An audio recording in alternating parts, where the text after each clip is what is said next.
My dearest brothers and sisters, this is Tunia speaking. I love you so very much. A lot of Earthlings have less energy and health and mental well-being than they would like. Or they experience mental pain because of their weight. Or they experience mental discomfort because they struggle to stay away from unhealthy foods. I would like to help with these things. First of all, I love you unconditionally, no matter what you eat, no matter what your weight is. I get that Earth is really tough. Second of all, personally I think it's more important that you feel good and energetic and that you are healthy, than that you conform to some societal beauty standard. That being said, obese people are generally less energetic and less healthy than people who are not obese. Unhealed trauma can make it very difficult to lose weight and can make unhealthy foods seem appealing. If you're currently in mental pain, then in some cases it is a good idea to work on your psychological pain first and to focus on weight loss second. My message, Tunia, how to heal, can be helpful in that scenario. Please note that I do not have any kind of official Earth qualification with regards to nutrition. Also, if your doctor tells you something, please listen to your doctor. If you have a medical condition, some of the advice here may not apply to you and it may be a good idea to go to a doctor. With that said, let's talk about the Pleiadian perspective on what would be appropriate for most Earthlings to eat. I say most Earthlings here, because it's hard to give one-size-fits-all nutrition advice. After all, people are different. And it's not just that people are different, it's also that the level of someone's spiritual development slightly changes what foods their body needs.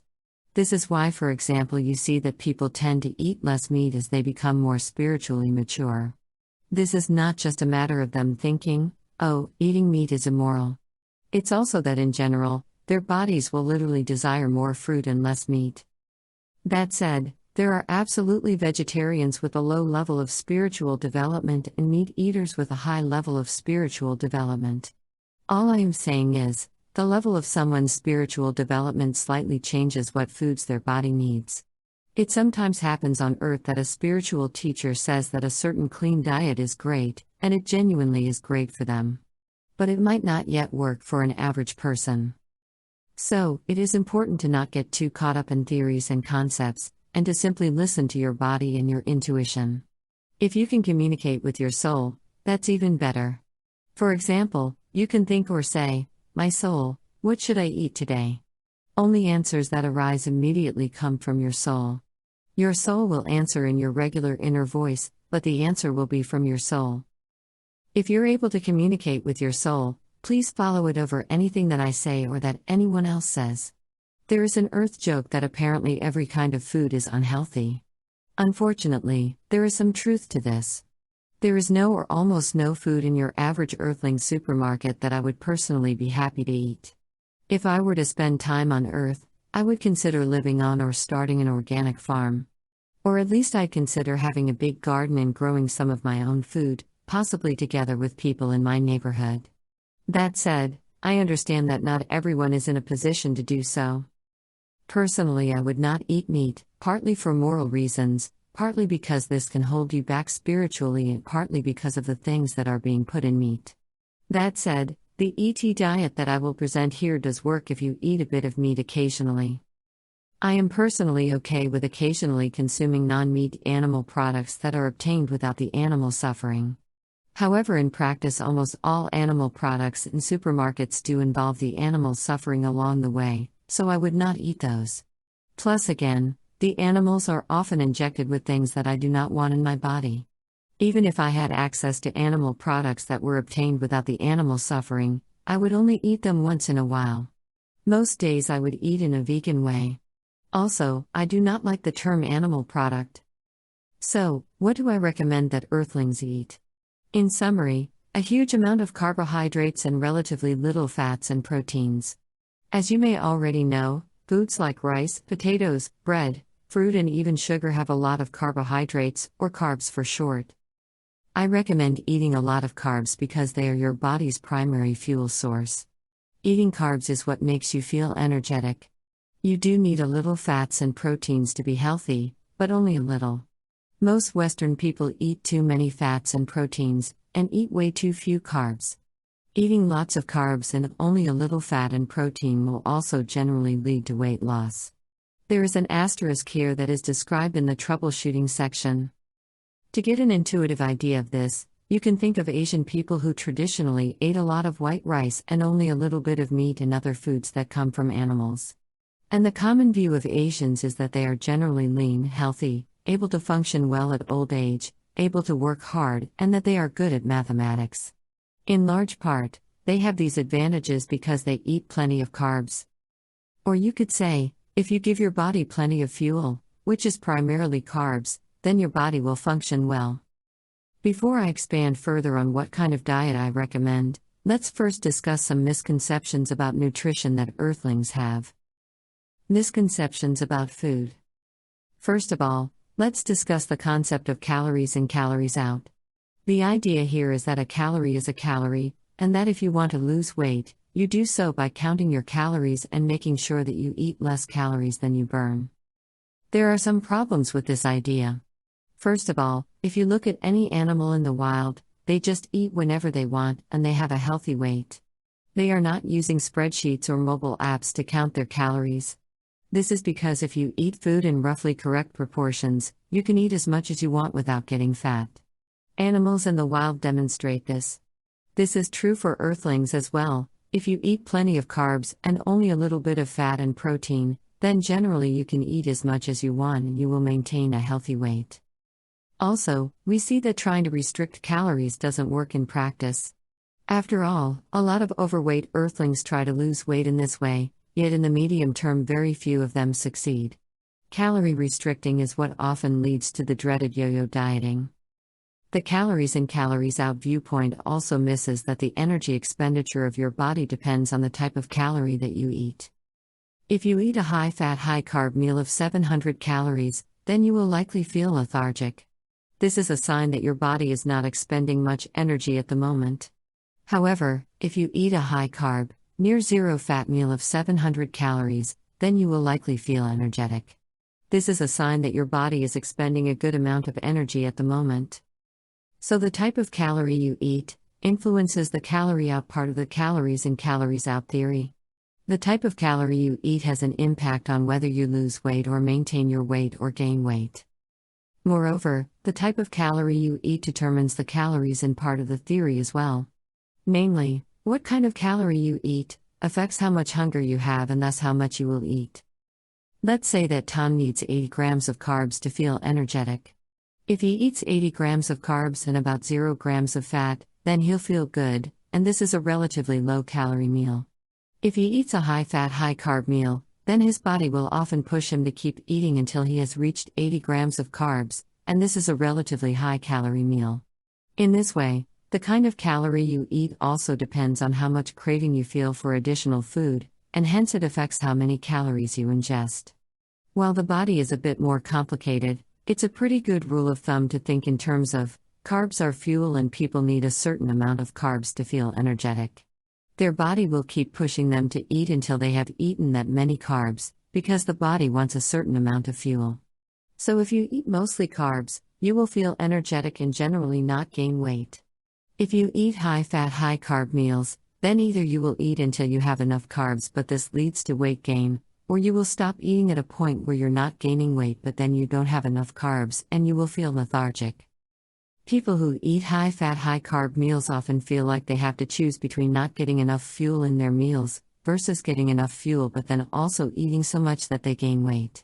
And yes, if you eat high-fat, high-carb meals, that often is unfortunately your choice. You either feel like you are starving yourself, or you eat so much that you gain weight. This is a big part of why people who eat high-fat, high-carb meals will often become overweight. Fortunately, there is nothing wrong with you. You just happen to be eating a wrong mix of carbs versus fats. And you can just start eating more carbs, and then you will likely start losing weight. You are not flawed or weak or broken. You are not weak-willed. You just happen to be eating the wrong kinds of food at the moment. And this is fixable. Now, some people will say that it's carbs that make you fat. This is not true. Any kind of carbs make you fat meal you can think of probably has significant amount of fat in it. If carbs made you fat, then why are people on the traditional Asian diet frequently so slim? Those people eat a huge amount of white rice, after all, and few food that comes from animals. It is true that if you eat zero carbs over a long period of time, then you can enter ketosis and start burning fat as your primary fuel source. This is the idea behind the keto diet. However, for most people, this is not a healthy diet in the medium term. For one thing, in practice the keto diet often means eating lots of meat, and eating lots of meat can lead to heart failure. For another thing, some people become psychologically unwell on the keto diet. You can try to hack your body with the keto diet and it works relatively well in the short term. However, in the medium term, things may start breaking down on the keto diet. Your body was not meant to function without carbs for extended periods of time. Also, after a few months or years, a lot of people are no longer able to maintain the keto diet. It is not popular to say I fell off the keto diet because people don't like admitting failure and don't want to open themselves up to criticism. However, people failing to maintain the keto diet is pretty common. Running the body on the keto diet is like running your body on your backup energy source, fats, as opposed to running it on your body's primary energy source, which is carbs. You see this because switching to keto is an unpleasant process, and if you are in keto and have some carbs, immediately your body goes out of ketosis and switches back to using carbs for fuel. Your body really does not want to be in ketosis. In general, it's better to work with your body than against your body. In this case, that means, it's better to eat a lot of carbs than to go keto and eat near zero carbs. Carbs are your body's primary fuel source. It's what your body burns for energy. If you want to feel energetic, generally it's a good idea to eat plenty of carbs. The gas versus motor oil metaphor. As many of you know, cars need lots of gas or petrol as fuel. And cars need a little bit of motor oil. Your bodies work similarly.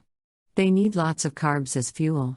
And they also need a little bit of motor oil, which is a metaphor for proteins and fats. Most people in the West get way too little gas or petrol, or in other words carbs. Meanwhile they drown their bodies in motor oil, or in other words fats and proteins. This can contribute to their bodies becoming overweight and functioning poorly. Of course, motor oil is important. I am not saying that you should eat 100% carbs. I'm saying that most Western people eat too much fats and proteins and eat way too little carbs. They put too much motor oil and not enough gas in their cars.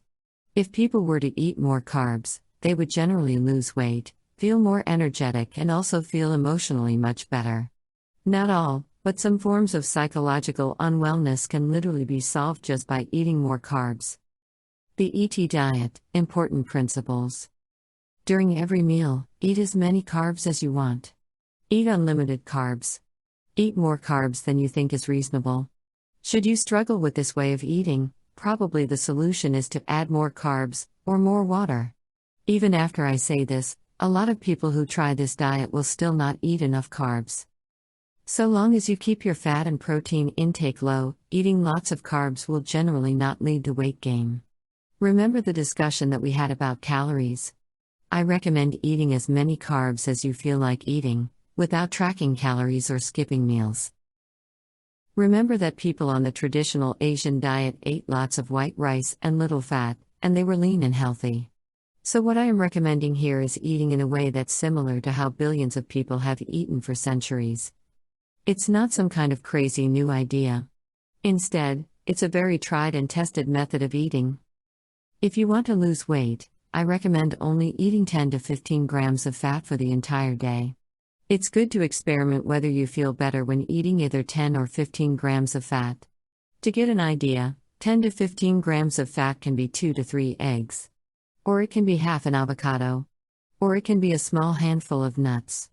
Or it can be about 3 cups of chickpeas. If you want to know how much fat, say, an egg has, you can use your favorite search engine to search for egg nutrients.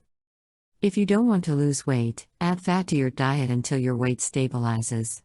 If you are currently underweight and you want to gain body fat, add even more fat to your diet. I recommend limiting how much processed foods and drinks that you consume. Or to put it in another way, have foods and liquids that your grandmother would recognize. I also recommend limiting how much food from animals you eat, on top of sticking to your fat budget. Yes, technically egg whites contain almost no fat, and so technically you can fit a whole lot of egg whites in your 10 to 15 grams fat budget. But I do not recommend doing that. I recommend only eating a little meat and other food from animals, if you want to eat that at all. This isn't just for ethical reasons, this is for health reasons too. If you eat normal foods and live a pretty average life, then very likely you are getting enough protein without eating specific protein foods such as protein shakes or egg whites. You will get enough protein as a side effect from eating your carbs and fats. So I would focus on eating a lot of carbs instead of focusing on eating a lot of protein. The human body really does not need as much protein as mainstream nutrition science says that it does. The meat industry has heavily lobbied people to increase the recommended amount of protein, but that's not based on science, that's based on the meat industry wanting to make more profits. In reality, the human body only needs a little bit of protein. This goes for men too. To see this, you can look at human breast milk. Human babies need to build muscles, right? But human breast milk only has a relatively small amount of protein in it, which you can verify with a Google search. Furthermore, small children generally love fruit but initially don't like eating meat when it's first given to them. This again illustrates that our bodies need tons of carbs and only a bit of protein.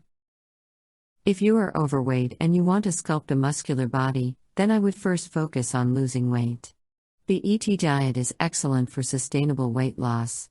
Once you are lean, you can focus on building muscle and you may want to exercise intensively and eat more protein.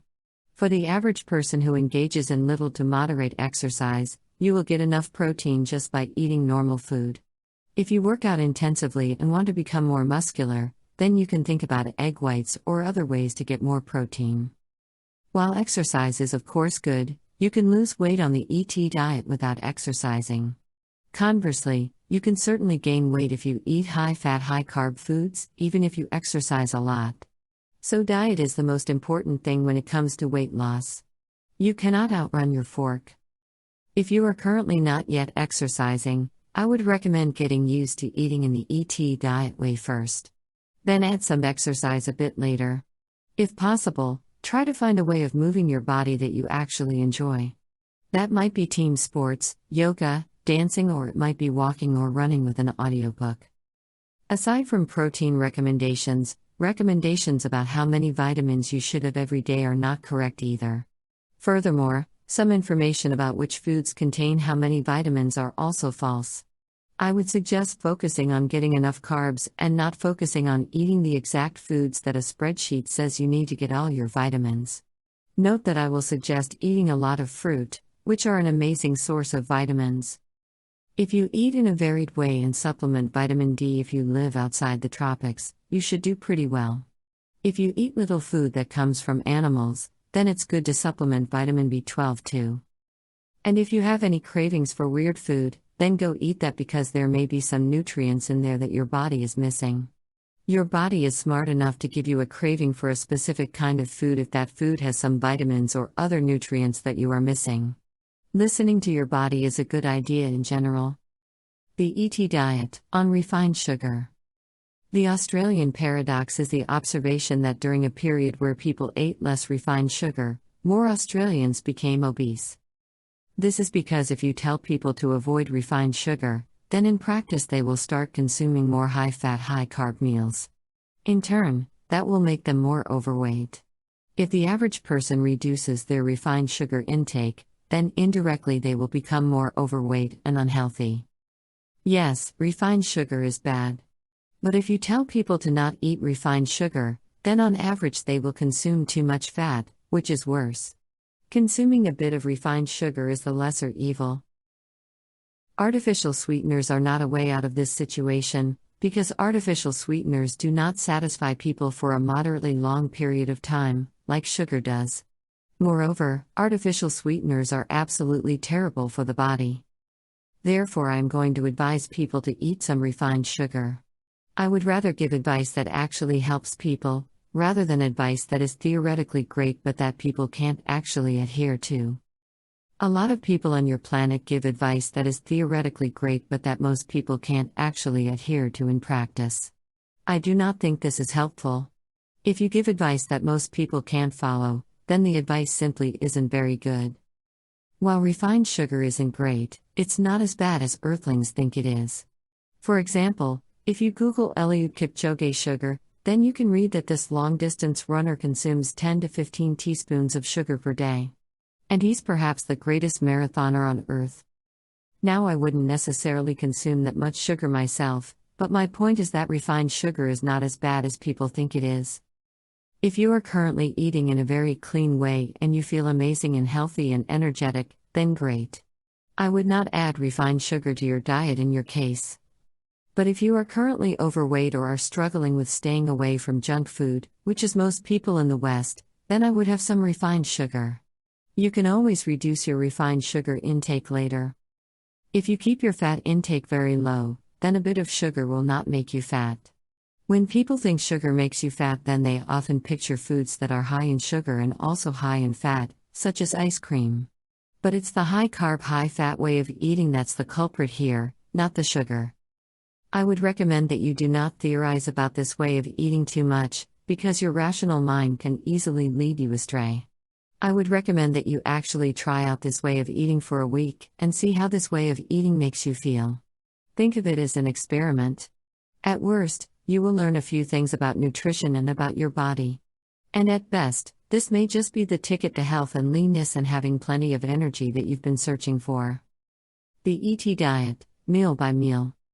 So long as you stay within your fat budget and eat lots of carbs and do not eat too much food that comes from animals or processed food and stay away from artificial sweeteners, then you can have any meal you want on the ET diet. Still, I will give some suggestions. For breakfast, I would first drink about a liter of water. If you can afford it, it's good to buy a water distillation machine, because there is some stuff in tap water, including in European countries, that I would not want to ingest. As we'll be drinking 2 to 3 liters of water per day, it's good to buy a sufficiently big water distiller. That said, getting dehydrated is worse than drinking tap water.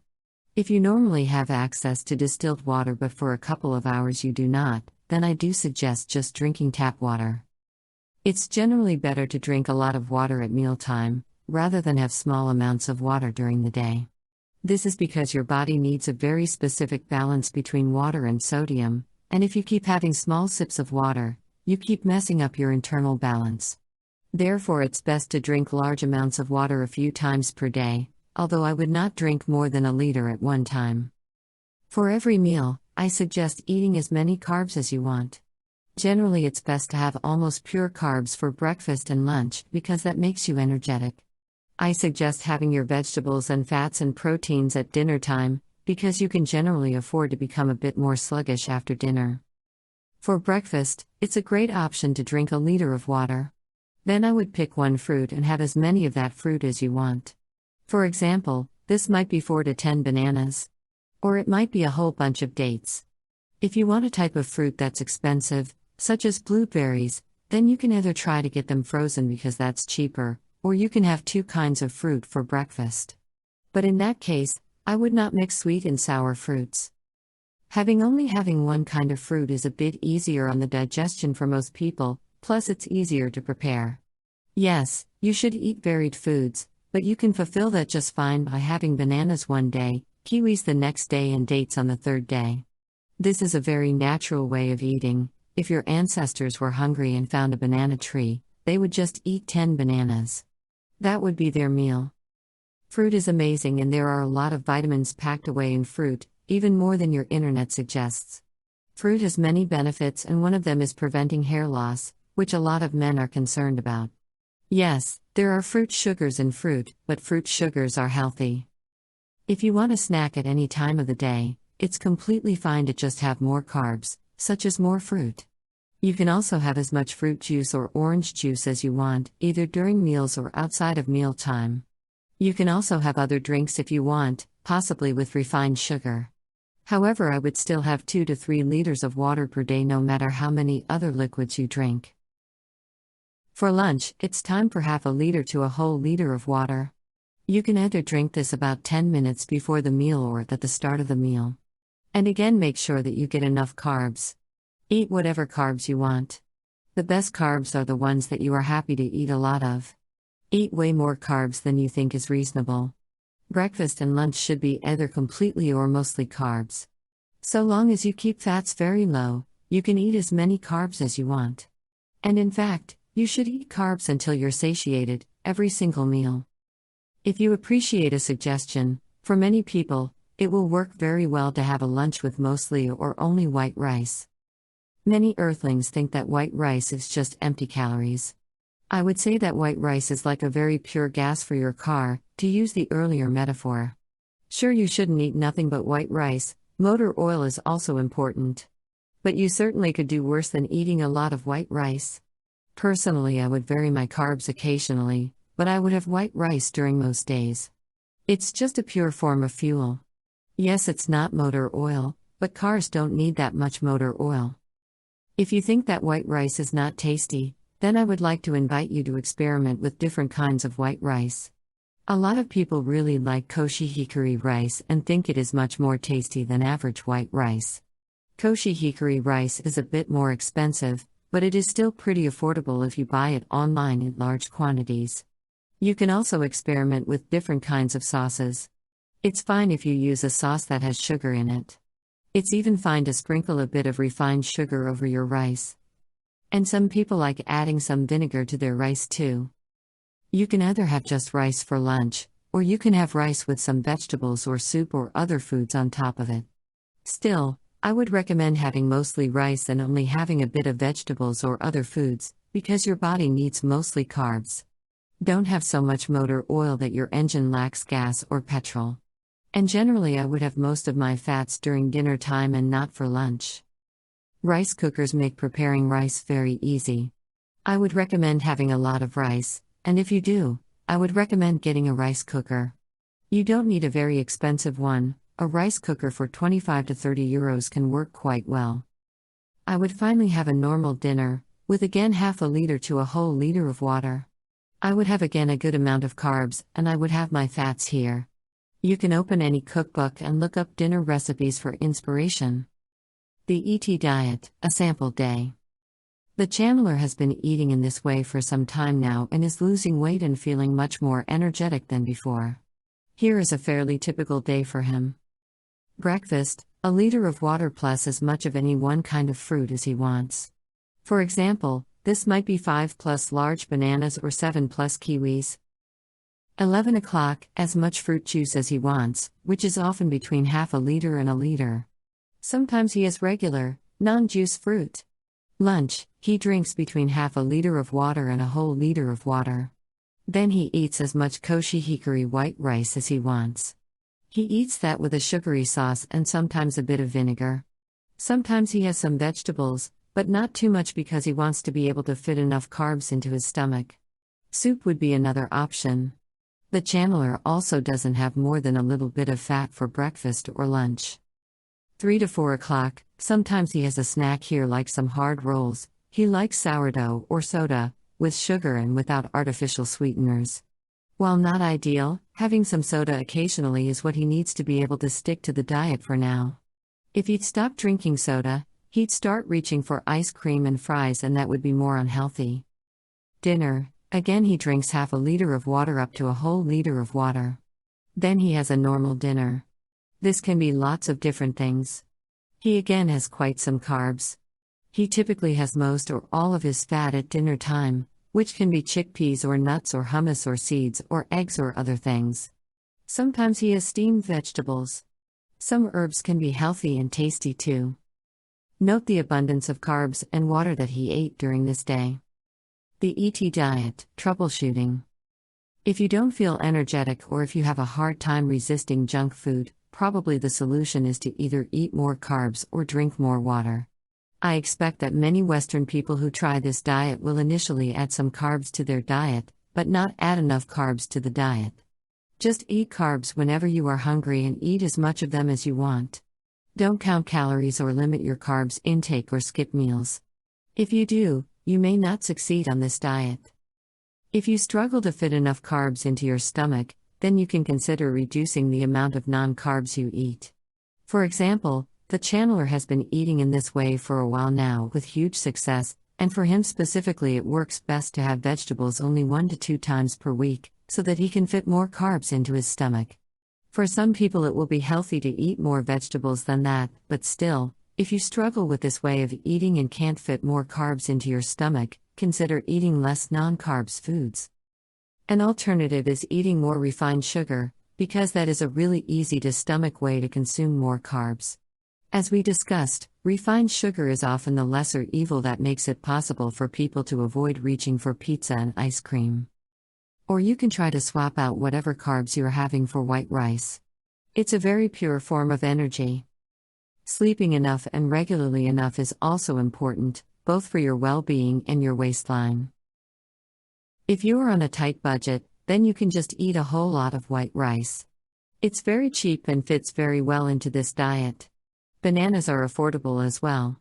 Dates and chickpeas and eggs are all relatively affordable too. Also, if you have been engaging in severe caloric restrictions or fasting or meal skipping or eating way too few carbs, then you may initially gain weight for say 1 or 2 months by eating this way, as your body comes out of starvation mode. If you have been severely starving yourself for a long time, then you may be putting on weight for up to 3 years if you eat this way. If you are in this scenario, I would still recommend eating this way and just accepting short-term weight gain. Eventually your body and your thyroid will heal and you will lose weight and feel fantastic. Doubling down on depriving your body of calories or carbs is not healthy, unfortunately, so the best thing is to give your body what it wants and accepting short-term weight gain. Eventually you will very likely start losing weight. In particular, if you have been eating too few carbs, then it may be the case that your glycogen stores are empty. Then if you start eating an abundance of carbs and water, your glycogen stores will replenish. This is very healthy and it is what your body wants to do. However, this may register on the scale as weight gain and this may make your pants feel tighter, even if you gain glycogen and not body fat. For this reason and for other reasons, I would not make a habit of weighing yourself. Conversely, if you restrict carbs and engage in moderate exercise, then usually you will burn through your glycogen stores. This will make your pants feel looser and will make your scale show you a lower number. However, burning through your glycogen stores by depriving yourself of carbs is not necessarily good for you. There is a reason why your body wants to have stored glycogen. Yes, this way of eating doesn't lead to weight loss as quickly as either significantly calorie restricting yourself or eating very few carbs. But the ET diet is both physically and psychologically healthier and more sustainable in the medium term. Eventually you will feel fantastic and you will be healthy and look great if you eat this way. Whereas if you restrict calories or eat very few carbs, then it is quite likely that in the medium term you will regain all the weight you lost and possibly more. Conclusion. So in summary, the ET diet is, eat as many carbs as you want without counting calories. Eat 10 to 15 grams of fat for the entire day if you want to lose weight, preferably at dinner time. Eat more fat than that if you don't want to lose weight. Have some refined sugar so that you are actually able to stick to a low-fat diet. Most people can't stick to a low-fat, no refined sugar diet in the long term. Drink 2 to 3 liters of water per day. And consider having a fruit breakfast and a white rice lunch. I hope this was helpful. If you try this out, I'm very curious to hear what your experiences were. Feel free to write it in the comments. I love you very much, regardless of what you eat or what you do or how much you weigh. I know times are really tough on Earth. You are respected and you are loved. Tunia.